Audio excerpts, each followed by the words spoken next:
जैसे ही मूवी शुरू होती है तो हमें एक कपल को दिखाया जाता है। दोनों अपने घर में बड़ी आराम से रहा करते थे। एक दिन हम देखते हैं कि इस कपल में से एक अपने वॉशरूम में होता है, उसकी वाइफ बाहर होती है। लेकिन जब वो आदमी अपने वॉशरूम से बाहर की तरफ आता है तो उसकी नजर शीशे पर जाती है। उस पर खून के साथ योर नेक्स्ट लिखा हुआ था और उसके साथ में उसकी वाइफ नीचे पड़ी होती है, जिसे किसी ने बहुत ही बुरी तरीके से मार डाला होता है। उसका काफी ज्यादा खून बह रहा था। उसी समय कोई अचानक से वुल्फ मास्क पहना हुआ आता है। उसके हाथ में एक बड़ा सा डैगर यानी बड़ा सा एक खंजर होता है, जिसको फौरन उसके उस आदमी के अंदर घुसा देता है और उसकी जान ले लेता है। ऐसे ही इस घटने के घटे हुए 3-4 दिन गुजर गए थे। फिर एक दिन उसके नेबरहुड में फिर से एक कपल आता है। यहाँ पर यह कपल इस जगह पर आकर काफी एक्साइटेड थे। उन दोनों में काफी प्यार भी था, यहाँ तक कि इनकी एनिवर्सरी आने वाले थे। इसीलिए वे दोनों यहाँ पर बहुत सारे लोगों को इनवाइट किए हुए थे, क्योंकि वो यहाँ अपनी एनिवर्सरी सेलिब्रेट करने वाले थे। हम देखते हैं कि इस घर में वह औरत घर की सफाई कर रही होती है, तो उसी टाइम उसे ऐसा फील होता है कि जैसे ऊपर कोई है। यही बात वो अपने हस्बैंड को बताती है। उसका हस्बैंड ऊपर देखने के लिए जाता है और उस रूम का दरवाजा खोलने ही वाला था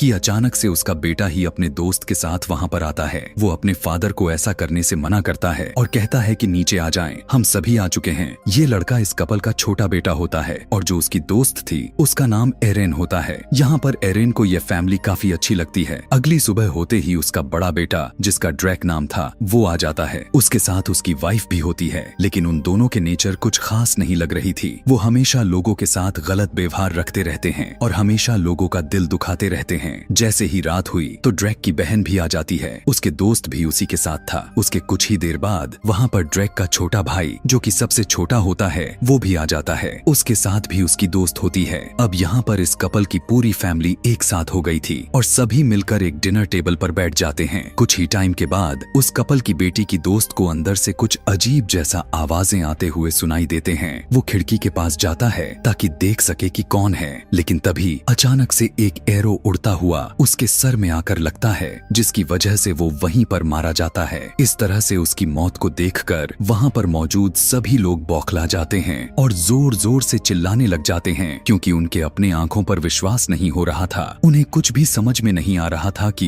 ये शूट करने वाला आखिर था कौन और आखिर उनके साथ किया क्यों गया। कि तभी देखते ही देखते पूरे घर में चारों तरफ से एरो आने लग जाते हैं। हम देखते हैं कि तीर शीशे तोड़ते हुए अंदर आ रहे थे, यानी ये जो भी था उनमें काफी ताकत थी। इसी सब में ड्रैक को भी एक तीर लग जाता है। अब एरेन इन सब चीज को संभालने के लिए एम्बुलेंस को कॉल करती है और सभी से कहने लगती है कि हमें हिम्मत नहीं हारनी। वो पुलिस को भी कॉल करने लग जाती है, लेकिन कहीं पर भी कॉल लग ही नहीं रहा था। वो उस नंबर पर टेक्स्ट ड्रॉप कर देती है ताकि जब सिग्नल्स आए तो मैसेज डिलीवर हो जाए। अब उस कपल की बेटी कहती है, यहाँ पर सिग्नल्स नहीं आ रहे, इसीलिए फोन को बाहर लेकर जाती हूँ ताकि सिग्नल्स आ सके। यह कहकर वो तेजी से बाहर भागने लग जाती है कि कहीं उसे एरो ना लग जाए, लेकिन दरवाजे के ठीक बाहर बहुत ही बारीक वायर होती है, जो कि कोई भी उसे देख तक नहीं सकता था। उसके रफ्तार में भागने की वजह से उसका गला कट जाता है। अब तो उसकी भी उसके फ्रेंड जैसा हालत हो गया था। यह देखने के बाद तो सब बहुत ज्यादा ही रोने लग जाते हैं, स्पेशली उसकी मदर।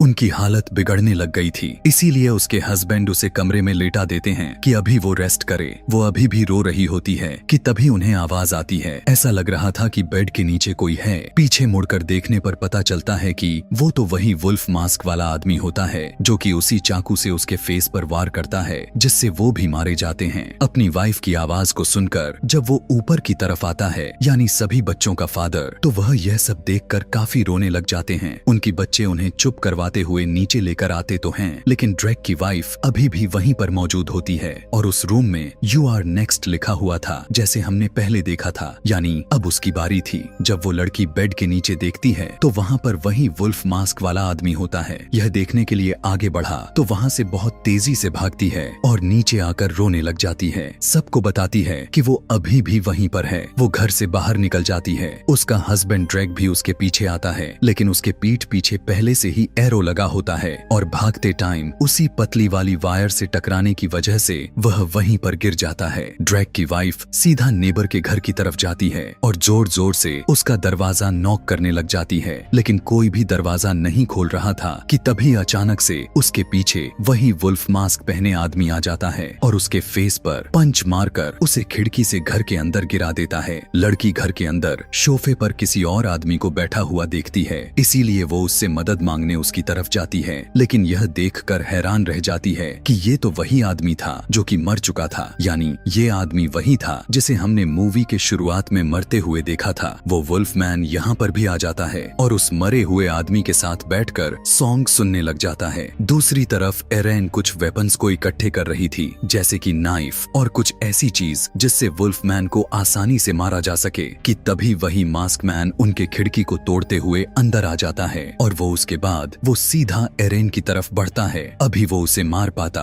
लेकिन वह बच जाती है और वो उसे जोर से पैर मारते हुए मास्क मैन को नीचे गिरा देती है और वहाँ पर ही पड़ा हुआ हैमर से वो उसके सर पर बहुत ही जोर से वार करती है और यहाँ पर वो बहुत ही मुश्किल से उस मास्क मैन को मार डालती है। वहाँ पर फेलिक्स और उसके दोस्त भी खड़े होते हैं, लेकिन वो इतना ज्यादा डरे होते हैं कि कुछ कर ही नहीं पाते। इतनी ही देर में उनके फादर यानी इस फैमिली के हेड के कमरे में कुछ चीजें दिखाई देती हैं। यह देखने के बाद इन्हें पता चल जाता है कि ये किलर इन्हीं के घर में बहुत दिनों से रह रहे थे और वो स्पाई कर रहे थे और यहाँ पर इन्हें बहुत अच्छी से पता था कि आज हमारा गेट टुगेदर है तो आज हम मिलकर इनकी जान लेंगे। अभी वो यह सब सोच ही रहे थे कि तभी वहाँ पर एक और किलर आ जाता है, यानी वही मास्क मैन, और इनके फादर के गले पर चाकू से वार कर करके उन्हें बहुत ही बुरी तरीके से मार डालता है। लेकिन यहाँ पर यह देखने को मिलता है कि फेलिक्स अपनी फादर का जान नहीं बचाता, क्योंकि वो तो इस किलर के साथ मिला हुआ था और वो उसकी दोस्त की भी। यहाँ पर यह राज खुलकर सामने आती हुई दिखाई दे रही थी कि यह सब इनके प्लान के अकॉर्डिंग ही हो रहा था। यहाँ पर हमें पता चलता है कि ये तीनों मास्क मैन आपस में भाई थे। अब एक और मास्क मैन जब किचन में जैसे ही जाता है तो वो वहाँ पर देखता है कि नीचे जमीन पर उसके ब्रदर मरा हुआ पड़ा है। यह देखने के बाद तो उसे बहुत गुस्सा आता है और कहने लगता है कि इसे जिस लड़की ने मारा मैं उसे जान से मार दूंगा। अभी वो यह सब सोच पाता कि उसी टाइम एरेन वहाँ पर आकर उसे पीछे से मारते हुए जख्मी कर देती है। इसके बाद वो वहाँ से भाग जाता है। अब फेलिक्स और उसके दोस्त नीचे की तरफ आते हैं। तब एरेन उनसे पूछने लगती है कि फादर कहाँ हैं? तब वो कहते हैं कि वो तो ऊपर वाली रूम में सो रहे हैं। यहाँ पर एरेन फेलिक्स और उसके दोस्त से कहने लगती है कि हमें कुछ वेपन्स को तैयार करने होंगे। एरेन एक ट्रैप तैयार करने लग जाती है जिससे वो उन किलर्स को मारने वाली है। ड्रैक और फेलिक्स नीचे से कुछ वेपन्स लेने के लिए जाते हैं जो कि उसमें यूज होने वाले थे। तभी फेलिक्स ड्रैक को बताता है कि क्या तुम्हें पता भी है कि तुम्हारी बीवी मारी जा चुकी है। यह सुनते ही ड्रैक काफी दुखी हो जाता है और रोने लग जाता है और इसी बात का फायदा उठाते हुए फेलिक्स उसके पेट में स्क्रू ड्राइवर से बार बार वार करते हुए उसे मार डालता है। अब यहाँ पर देखने को मिला कि फेलिक्स की दोस्त एरेन से काफी जल रही थी। तब वो एरेन से पूछती है कि तुम सब कुछ इतनी आसानी से कैसे कर लेती हो? तब एरेन कहती है कि यह सब मैंने पहले से सीखा हुआ है। वो बताती है कि मेरा बचपन सर्वाइवर कैंप में गुजरा है जहां हर इमरजेंसी को मैंने डील किया है। अब वो अपनी किल वाली ट्रैप्स को डोर के आगे रख देती है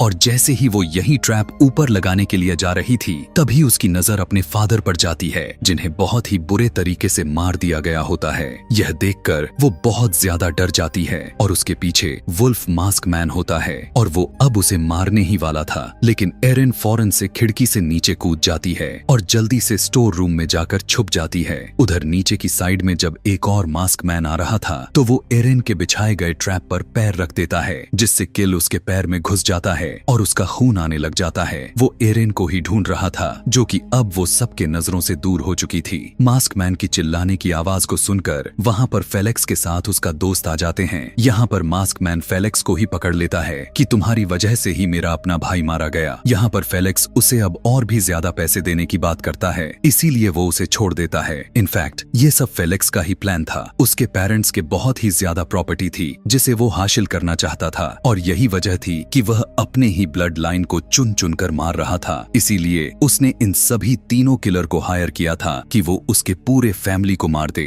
क्योंकि वो इस प्रॉपर्टी को किसी के साथ शेयर नहीं करना चाहता था। तभी वहाँ एरेन की आवाज आती है कि मैसेज डिलीवर तो हो चुका है, लेकिन उसकी इस आवाज को वह किलर सुन लेता है और एरेन के पीछे आ जाता है।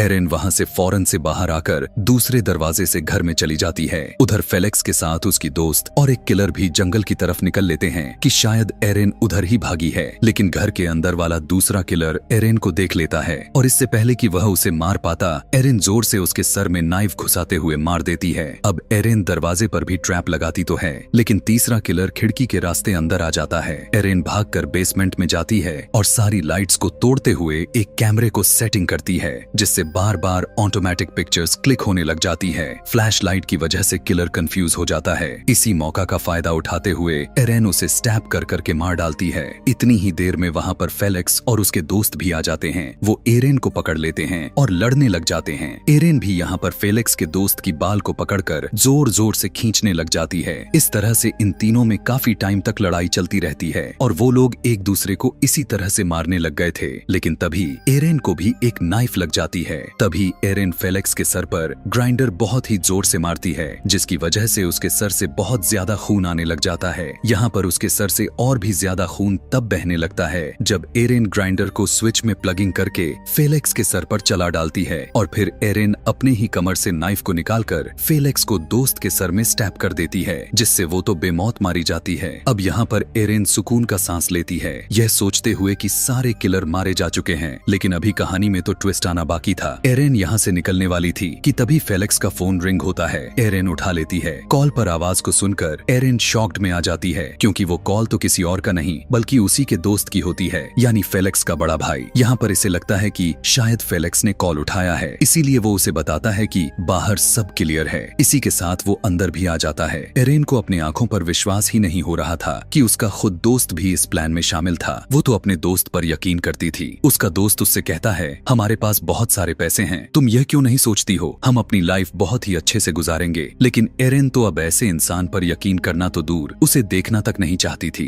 जो कि एक मर्डरर है। तो फौरन उसके गर्दन में नाइफ को स्टैब कर देती है। इसी वक्त वहाँ पुलिस भी आ चुकी थी और एरिन को ऐसा करते हुए देखकर समझने लगती है कि एरिन ने ही सभी को मार डाला है। इसीलिए वो ऑफिसर उसे शूट कर देता है, जिससे वो भी मरने के कगार पर पहुंच चुकी थी। इसके बाद पुलिस अंदर आने लग जाता है, लेकिन दरवाजे पर तो ट्रैप लगा हुआ था, जो कि एरिन ने ही लगाया था किलर्स के लिए। यह देखते हुए एरिन उसे इशारा करते हुए कहने लगती है कि अंदर ना आए। वो अपनी तरफ से उसे रोकने की बहुत कोशिश तो करती है, लेकिन पुलिस ऑफिसर उसकी बात को समझ ही नहीं पाता और दरवाजा खोलकर अंदर आने लग जाता है। और वही ट्रैप जिसे एरिन ने पहले ही सेटअप कर रखा था, वो एक्स सीधा ऑफिसर के सर पर आकर गिरती है और यहीं पर इस कहानी को खत्म कर दिया जाता है। इसीलिए कहते हैं, आपस में लड़ने से सिर्फ अपना ही नुकसान होता है। ऐसे ही और भी मूवी एक्सप्लेनेशन वीडियोस देखने के लिए कमेंट में अपने फेवरेट मूवी का नाम लिखना ना भूलें, ताकि मैं उस पर भी एक्सप्लेन वीडियो बना सकूं। Thanks for watching.